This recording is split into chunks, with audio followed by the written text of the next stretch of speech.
we start with a predisposition of some sort. So we believe that if you need to go more than 3 hours on an airplane, you're probably not going to be able to manage it very responsibly.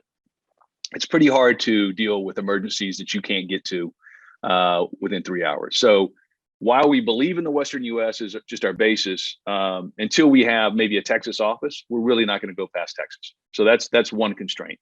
The second constraint is we get our people in the markets. So Scott Word, who's head of our industrial program, has spent a ton of time in Texas at all the major markets. We believe in, again, the migration going to Texas, and we believe it's going to continue to boom in all asset classes that we're looking at. So we get our people out there and we try to find the pockets of the markets that have opportunity and seem to be priced attractively. So he's been all through Dallas and Austin and San Antonio and Houston.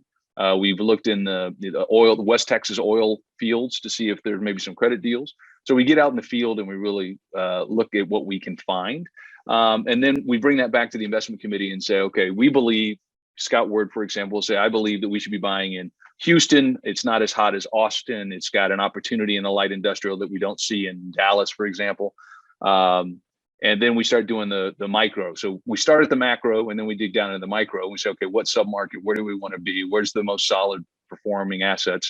So we do that with everything. And right now, in fact, our apartment partner, Sam, is going through, he's got 6 markets he's recommending. He's preparing a deck on each of those so that we can get to the micro and say, okay, we like your macro. Now let's dig into the micro. And where do we think we can get dollars at? On the apartments, I mean, very candidly, it's where can you get the dollars out without just bidding more? There's a lot of individuals who have a lot of money who've said, I just want to be in apartments, and they're not really looking at the math as much as they're saying, that's where I want to be. I'm going to pay for it.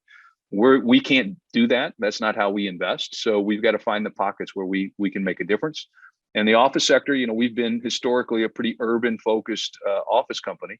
We're now expanding out to look at suburban locations because of the changes in work from home and that the pandemic has caused. So we are starting at macro. We have kind of general constraints of a 3-hour flight that limits the world. We're probably not going to go to Chicago, for example, but we will go to Denver, and we are in Denver. And then it's really a micro analysis of what we find and what the opportunities are.